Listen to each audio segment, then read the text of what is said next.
Thomas. I have the shop in Kettle Falls. I have a 72 C10 pickup with an LS engine. We went from the ground all the way up from where it is now, and it was cool to build it with my dad. It's a lot of good memories. A lot of memories, I think, just because Colin was so little when we got it. Me and Colin wanted to put together something to go drag racing, and of course farm truck got us interested in using that particular style of truck, and we had it for so long we thought, why not? In the farm truck, and wanted to make something a little bit different because we don't want to be the same as him, so we made the shop truck.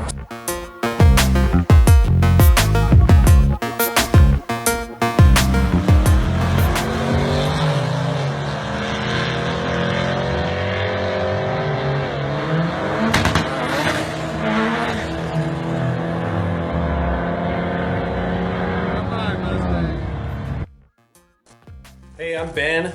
This is my first car. This is my 71 Suburban that I bought when I was 14 years old. And out of all my cars, this is my favorite. It's two-wheel drive, 3-door. I've done a lot of stuff to it over the years, and I'm really excited to get it back on the road because I miss this one. To be honest with you, I've probably met the most people in my entire life having something to do with this car. I made a lot of my friends for life back in the day when we were building this. Any kind of racing or cars, I love the mechanical aspect of all of it. I can appreciate street cars, rock bouncing, rock racing, hill and hole, mud bogging. Some I like more than others, but I can respect and appreciate all the different types, and I'm happy to say that I'm involved in all the different types one way or another. And that's how I'm building all my stuff, as if it were my hot rod, whether it's to go get muddy and get destroyed, or to stay clean and drive on the street. I've built and I have lots of cars, but this one has some of the best memories, and I'll never get rid of this one. This is my favorite.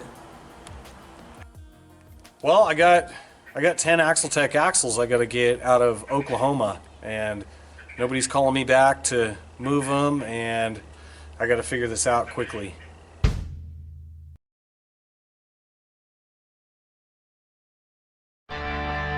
My name is Alan, and I have an addiction. But drugs or alcohol have no part in my life. I've never smoked anything, never chewed tobacco, never drank a beer, though that doesn't stop me from having friends that do.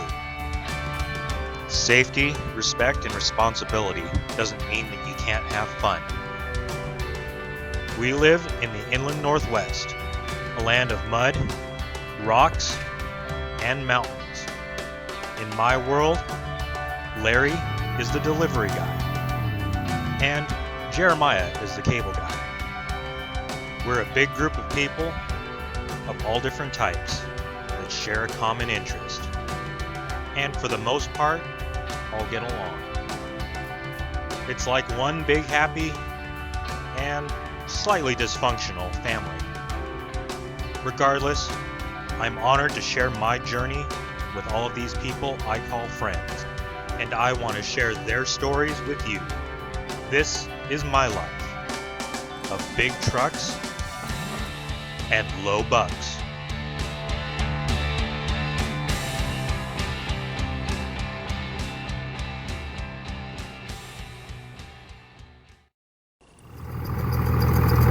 Wow, that's a really annoying belt squeal. And before I burn more rubber off my belt than Sam did off his tires on the drag truck, I've got to fix this because I've got to go to Oklahoma, and looks like Texas too. But before I can go anywhere, I've got to get the trailer fixed from last week when it basically destroyed a wheel bearing and my hub assembly and brakes.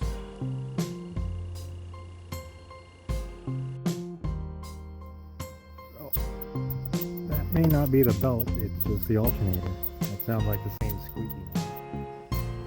I think it is just the alternator, so Ashton's helping me get that switched out. And I'm going to grab a headlight from in the shop, since the headlight burned out on the truck too.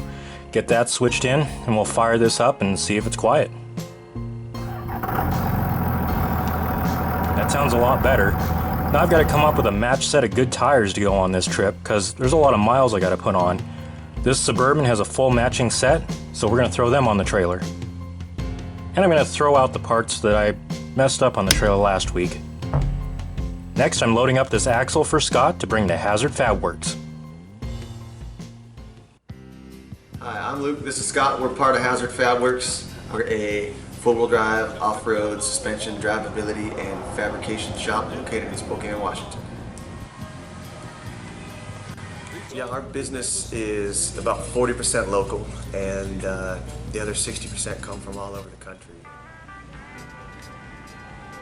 Yeah, the kind of racing that we've been really involved in is Ultra 4. Ultra 4 is unlimited four-wheel drive racing. Today there's multiple classes. In 2009, it was the second year of the race. There was like 50 guys in the middle of a desert. I just kind of quit my job and started this thing and knew I wanted to be a part of this unlimited four-wheel drive racing.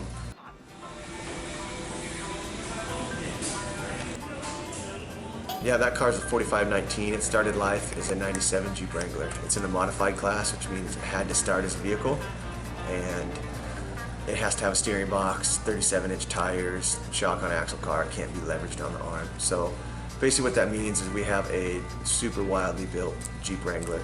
1-ton axles, coilover bypass, big horsepower LS, 4L80 transmission, 205 transfer case, big parts all the way through the car, 1.25-inch joints, fiberglass dash, all custom race wired. It's basically a tube chassis car with a TJ cowl on it anymore. There's definitely a different look between an Ultra 4 car and a drag truck, but even they share a common bond. It's similar. Racing is racing. You're trying to be the high end. You're trying to put a bunch of horsepower to the ground. And whether you're on a smooth groomed course or you're in 3-foot whoops in the desert or you're in a mountain of rocks and waterfalls, you're just trying to put the best thing you can together to go live. And I mean, any guy that drag races you got to go a quarter mile, but you're just trying to get the car to live, and put power to the ground and go as fast as you can. So it's all kind of the same, and it's all that competitive edge and little things here and there. I mean, a sand drag or a mud bog truck, I mean, we share some parts. Ours is a whole lot of different parts because we're trying to keep the tires on the ground, trying to keep traction to the ground, trying to keep it smooth so we can go faster. A lot of mud trucks are tall, get them out of the mud, big horsepower to spin the tires to get through it. So it depends on the course what you need, but we spend a lot of money in shocks and axles and horsepower, but also wiring and plumbing because we got to do it for 8 hours. We can't make a pass and let the car cool down. We got to run wide open for 8-10 hours. So it's different, but a lot of similarities as well.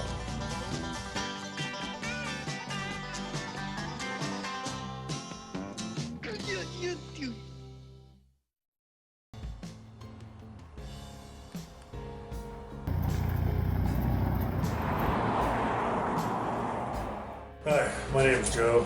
I'm from Hildebrand Auto, and today we're going to be doing some front brakes and rotors on a 1-ton Dodge, about 01 diesel.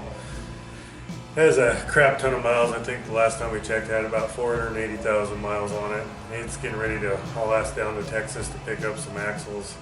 So we'll get some brakes on it. Hopefully she makes it back in one piece. I consider myself a Chevy guy, but I just dropped off my Dodge to have some work done on it so I can do some parts running in a Ford. Not sure what this world has come to. If you want to run around with everybody else, you drive a Chevrolet. If you want to go fast, you drive a Ford. Well, I'm picking up the Dodge again now that the front brakes are done, so I'm not driving a Chevy or a Ford. But I'm following Larry now. He's helping me pick up a Nissan pickup for my cousin's friend, who needs it moved desperately, and they don't have any money, even to pay me for fuel, so I'm just doing it for free to help him out.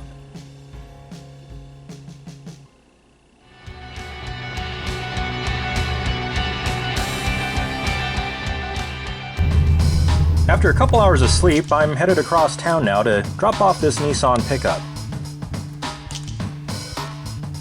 After that, I'm making another quick stop to meet up with Calvin to drop off this starter I picked up for him in Moses Lake when I was there last week. But now I can hop in the truck and head east.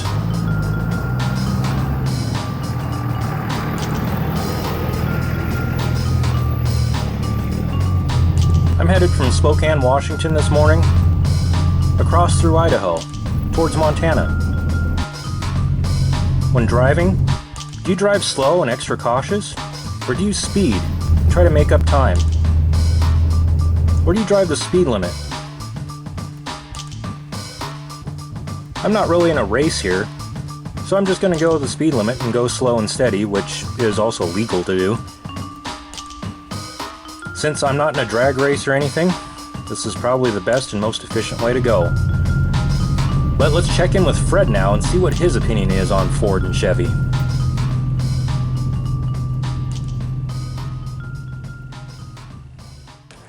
I'm a GM man. I love General Motors. So be GMC or whether it's Chevy, whatever, I love my GM products. And if you go to the restroom at my shop, you will see there is a Ford sticker in the bottom of my toilet. And then there is a Ford square floor mat right in front of the toilet. So for those guys who, a lot of my friends like me aim for the Ford sticker. But even those guys who don't aim for the Ford sticker, guess what? That last drip that would have hit the floor sits there on my floor mat. I'm in Montana now, headed to the north central part of the state. Since I'm on the road system and not in a race, I'm going the speed limit. Not passing anyone by going too fast, but not going too slow to hold up traffic either. When driving down the freeway, there's a happy medium that involves wind drag, engine RPMs, and many other factors that determine fuel efficiency depending on your speed.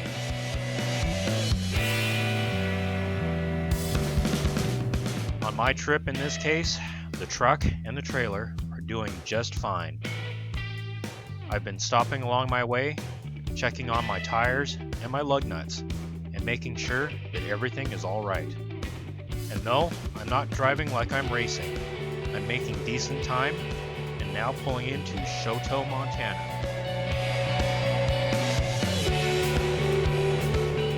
It's here that I'm picking up a 1971 Ford F-250, which is the vehicle that needs transported to Texas.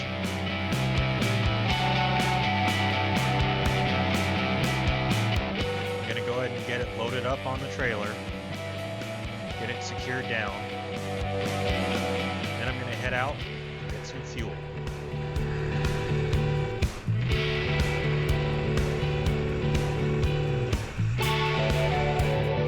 And from here, I'm headed back out onto the road.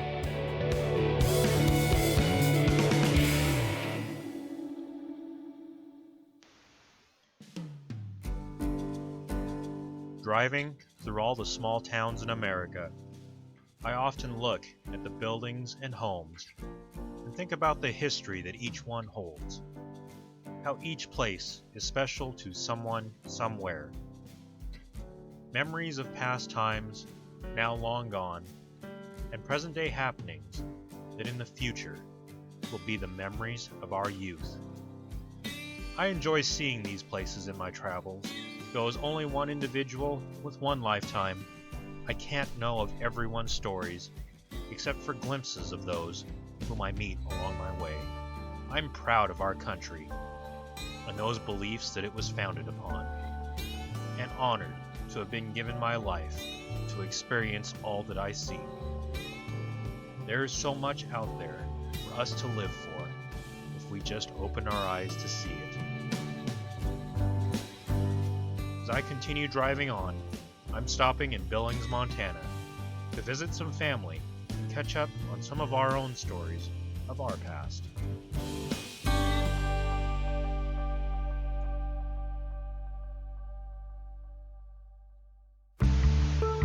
While I'm stopped for the evening, let's go back home and talk to the people there about what axles that they're running in their rigs and why.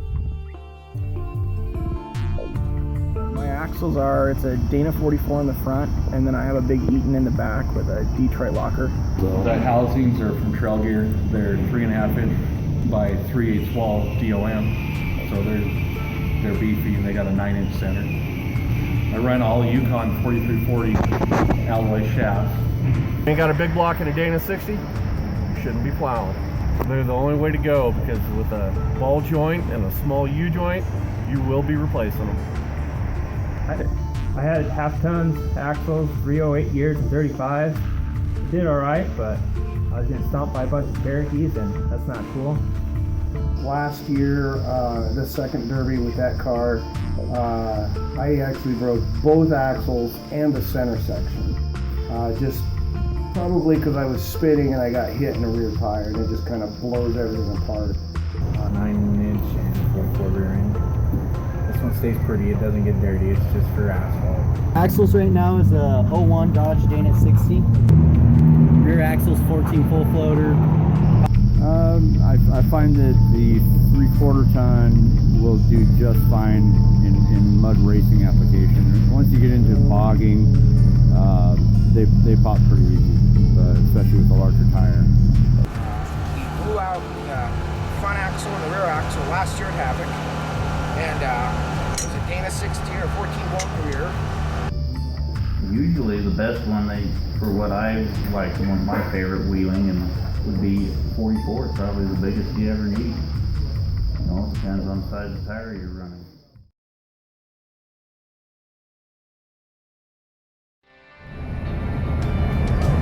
The good thing about Chevys, they're easy to work on. Any shade tree mechanic can work on one. You gotta have a little skill and knowledge to work on Fords. That's what separates the men from the boys.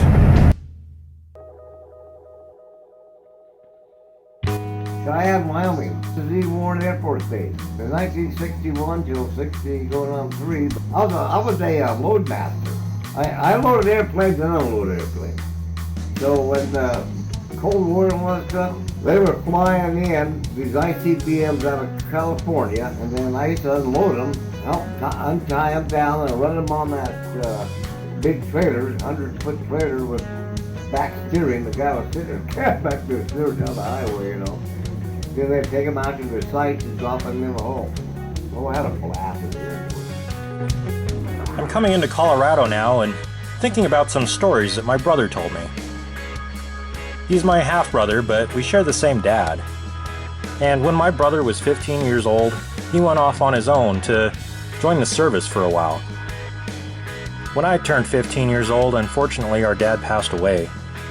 But we both have fond memories with him, and so do others with their fathers. Hi, my name is Colin Thomas, and I'm going to talk about my dad's race truck.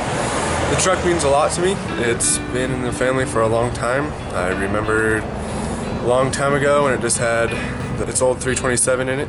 Yeah, so we had the regular, my little Honda that I drove, and then we had the Jeep that we'd had since we were together in Spokane when we first got together before we were even married, and then the Chevy. We had the Chevy that we bought. I remember my dad would take it to the drive-in in Colville, Washington, and we'd go to the drive-in when I was a young kid.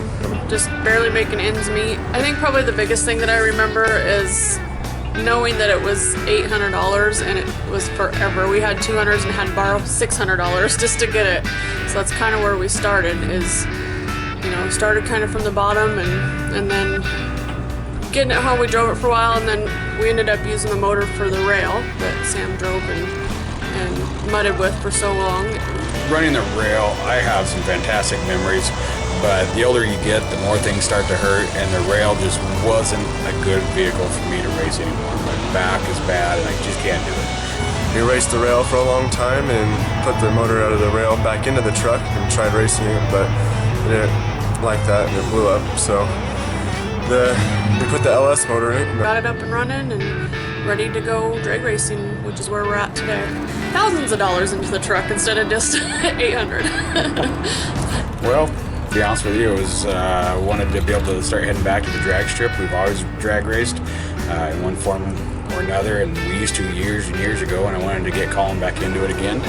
So we started putting it together as father-son, and gives me and Dad a bunch of bonding time mostly. It's a big bonding thing. You guys can't just, I mean, you can go out with your dad, but when you're working on something together and spend a whole weekend and having to spend whole days and going all the way across the state and then breaking the first round and having to spend the whole night, no sleep, fixing it. It definitely makes you bond with your dad a lot better. Get a lot of people laugh because they just don't believe how fast it really is. The pickup rides like a Cadillac, runs hard, and it's a lot of fun.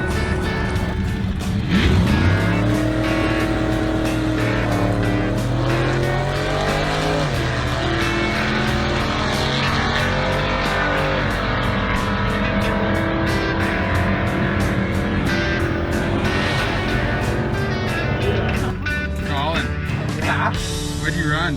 1290. 12 what? 1290. 12 second pass. Yeah. I love all of them except Chevrolet, because if it wasn't for the rest of the brands, my shop wouldn't be in business.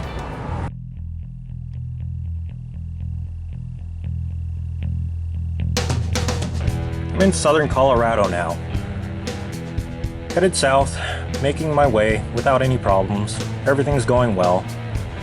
Just cruising along here, taking in the scenery and what nature has to offer. Nature's an interesting thing. I love seeing scenery. Sometimes nature talks to you. Sometimes nature calls. The destitute and homeless have to do it, it's true. But even all the wealthy people gotta make do. And if you live long enough, it's happening to you. Sooner or later, everybody poops. Anyways, driving along here, going the speed limit, driving safely. I'm not in a race. I'm not trying to make any time. I'm just trying to get there. And that's why I don't speed. Colorado, been there snowboarding a few times. Colorado's a lot of fun. Aspen, Colorado is what she's named after. But one day I would like to get to Colorado to ski. I want, on my bucket list is to heli-ski. Jump out of a helicopter and ski.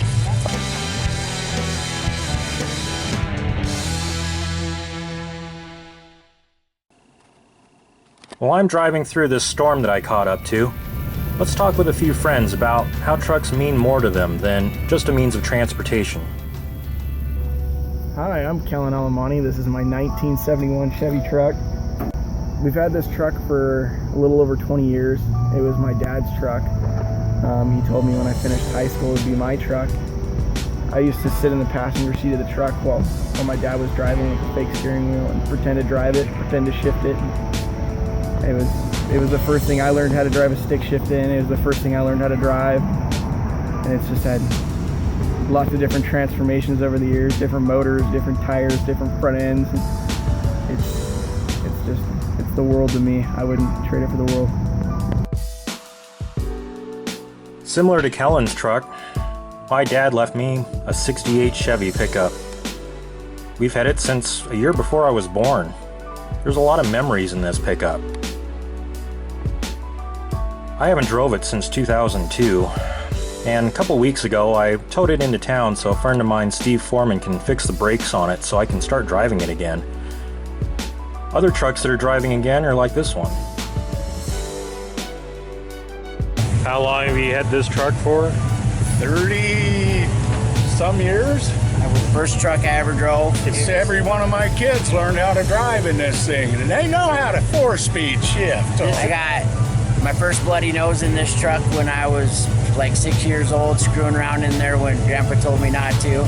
I remember playing in it all the time when I was little. Pictures of her and Jasmine sitting in it up at your house, as a matter of fact, in between runs. 2002 when he raced it up at your house and spun a rod bearing, and we drove it with the spun rod bearing from your house to Spokane, and he left it at my house. I pulled the motor out, took it to Evergreen, and they gave us kind of a poor man's rebuild on it. Put it together, and it's been prime ever since. We went ahead and built it for towing because I towed my boat and stuff with it. Well, come along as a racer now because it's got so much torque on it, and it's always done real well. So it has all the meaning in the world to me. It's one of those trucks that'll never kind of like a couple of years that will never leave my possession. It's the family heirloom. You're not going to pass it down to me because you want to be buried in it, though. How's that going to be an heirloom? Well, because it ends with me. Yeah, it's been a blast. End of the family. Yeah, there's a lot of attachment there. I ended up giving the truck to my daughter, so she owns it now. I just drive it. I've had the truck since 1986. It's just a street work truck, drive to work. I bought a new truck. That one was sitting out back with a big block in it. So you decided to turn it into a toy, huh? Yep. Then I married Renee, and her son was mud bogging, and that's what got me into it. I've been racing 17 years. Over the years, what axle-wise have you broken? You really want to go there? Just sum it up real quick. A whole pickup load of front axles, and this is my second rear axle. Thought about upgrading axles, but not in size, but in chromoly. I don't want to get the extra weight. The truck's already heavy enough.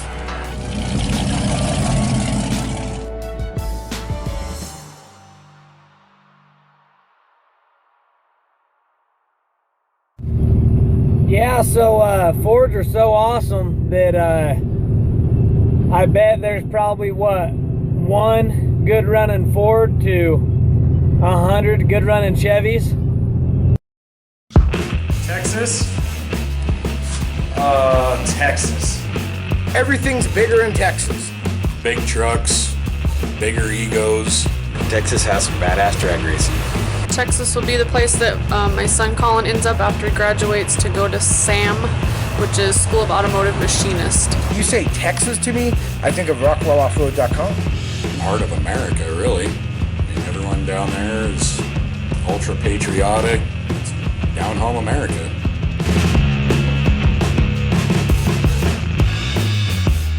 I'm now coming into Crum, Texas, where I'm dropping off this Ford pickup that I towed from Montana. It was actually neat to talk to the owner of this truck, to learn the story about it. In fact, this truck belonged to his family. It had a lot of meaning to him as well. He grew up around this truck, drove the truck as a child. In fact, he almost had to shed a tear when the truck showed up because it meant so much to him. And I was happy to be a part of his story and this truck's story, to bring it home.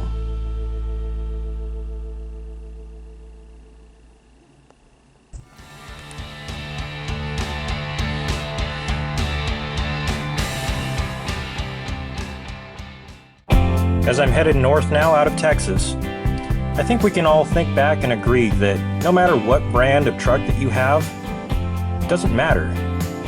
They all mean something to us, no matter what make they are. Yeah, I'd love to go to Oklahoma. That's where all the street outlaw guys are, and that's pretty much where we base the truck off of. So it'd be really cool to go see all those guys. My first thoughts of Oklahoma would be good old Matt Christian. Oklahoma is the great land of Axletechs.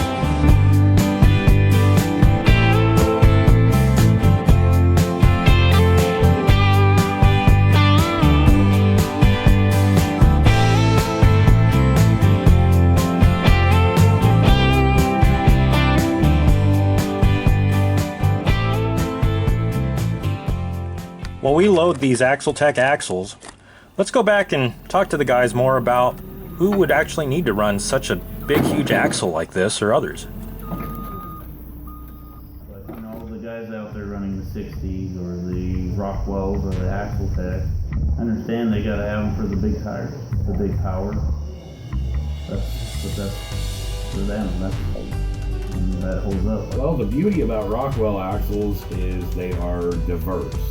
You can take a front axle and you can have it passenger side drop for a Ford application, driver's side drop for a Chevy or Dodge application, or center drop for a rear application. You can spin the housing around, you can spin the knuckles around, you can spin the third member around. I mean, they are just so diverse They're still a great axle. They're strong, but you still have to put a lot of money into them to make them bullet. Well, in stock form, these axles are pretty darn tough. You start airing it out, putting oversized tires like on it right now, and putting the power to it, you do find their weak links. Part of this belonged to Al Rhodes, and me and him worked together building it. Part of this was in Top Truck 2007, and then we went back to Top Truck in 2011 with it, and we run the Rockwell axles with the 2-inch RCD shafts. And this has been a great race. So those axles came out from under it, and we are going to swap in a set of AxleTechs and use the parts that we make for the techs, and put everything on AxleTech.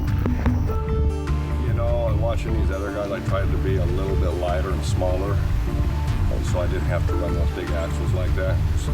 As soon as you do get into those big axles, everything has to be upgraded and bigger, so I just tried to stay light and nimble and kind of had a well-rounded, and I built it mostly for hill climbing, but tried to make it so I could do the drag racing and the rock crawl too, so that it was kind of a well-rounded vehicle. You know, a lot of guys are building Megas right now with Deuce and Half or AxleTechs, and to me, it's just too heavy. I can't even, at least a Dana 60, I can kind of move it around my shop. An AxleTech or a 2.5 ton axle is just, in my opinion, too big. They're great for the Megas and for like Mountain Havoc. That's like the axle you got to run if you're going to win, but to me, I like the go fast stuff, so running the 1-ton axles, they get over across the whoops a lot faster. I'm running a Dana 60 in the front with 538 gears and a 14 bolt in the rear. They're 1-tons. A lot of people are going bigger nowadays. I don't have crazy horsepower now, and I'm probably not going to. It's just a lot easier. It's a lot of work to switch over and put some big heavy duty axles. I think for what I've got now, I think I'll be fine. I've actually still never done anything with this because I see how expensive they are to repair, and Dana 44s, I rip them apart and fix them within $60. So Dana 44s are the cheapest axle to fix, and Dana 60s are so expensive, I'm just dragging my feet on actually paying the money for the gears and putting it in. Actually, it's 3/4 ton axles. It's 14 bolt in the rear, and then a 10 bolt in the front. Just 10 bolt, 1/2 ton, 3/4 ton Chevy. But I do have a problem with bending housings and breaking axle shafts in the 10 bolt quite often. Are you wanting to stay with the... No, I kind of want to go up to a 60 just for the bigger axle shafts and stuff, and I don't have enough weight to really, I don't have to put as much money into a 60 as I would have to this to make it, stay, actually hold up to what I want to do to it. So it's either that or Rockwell's, or, well, I guess Ben's been trying to talk me into getting into them AxleTechs. But I don't know. I kind of like having a stock, a stock running geared rig. It's all stock running gear you can get out of a, everyday truck. It's nothing fancy, so. A little easier on the pocketbook. Definitely a little easier, and it's a lot lighter. I like being light. I like to be able to be light and fast.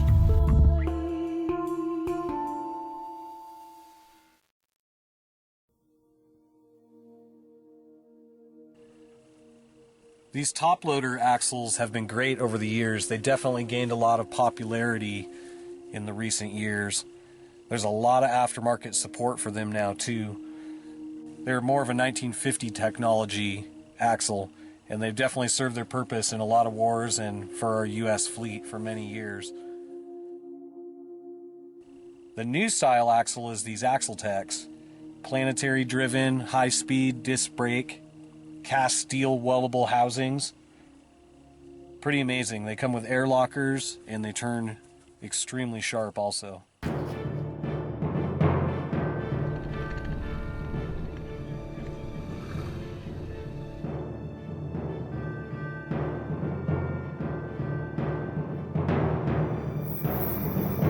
So here's inside an AxleTech Planetary. This is a big ring gear on the outside, and we call it the sun gear that's driven off the axle, which actually drives these 4 gears, which gear reduce the ratio and drive the ring gears over here.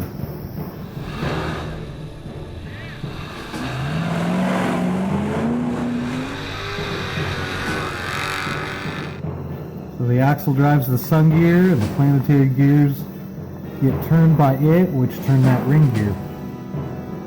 So in the end, the driveline spins 6.8 times for the wheel to turn once.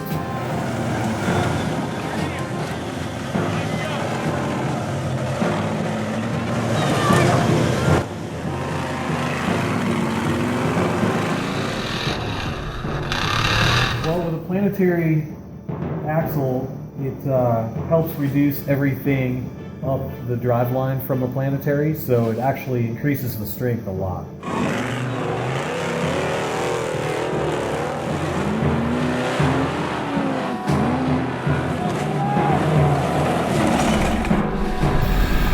So the planetary gears revolve around the sun, and that's where your gear reduction is in this particular planetary.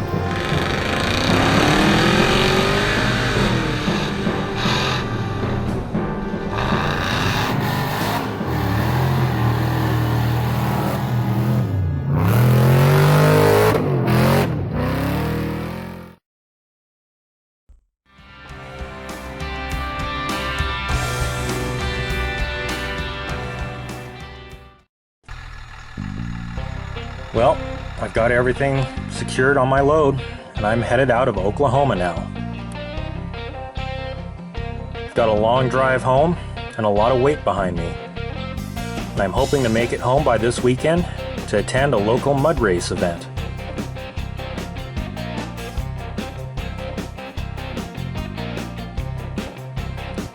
But of course, might make a few stops along the way.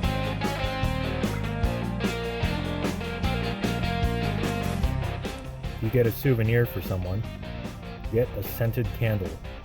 For the times that you may drive past a farm that smells heavily of manure, take the candle, put it up to your nose, and much better.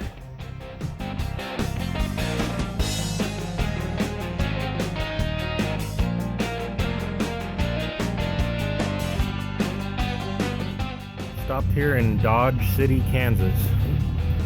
Getting fuel, checking on the load, making sure everything's still tight. Everything still seems to be in order. A few miles back in the town of Ford, everything seemed to be shut down. But here in Dodge City, everything's still up and running. It's the parts. That's why. Mo They need parts. Dodge City, Kansas. Do they have an active transmission shop in Dodge, Kansas? Hey, I run a 6-speed, so... I know. You're smart, Dodge owner. If that Cummins motor wasn't wrapped in that Dodge pickup, I'd have one in my driveway. You buy the Dodge and you take it out of the Dodge. That's what's happening to that. Which is a Ford. Which is a Ford. And I'm going to put a Cummins 24 valve in it. Okay. When that goes to crap.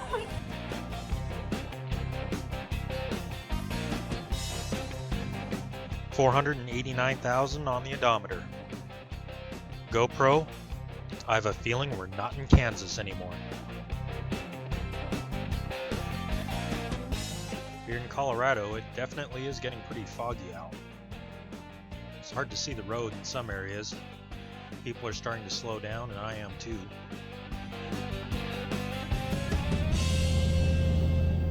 You can barely see people's taillights.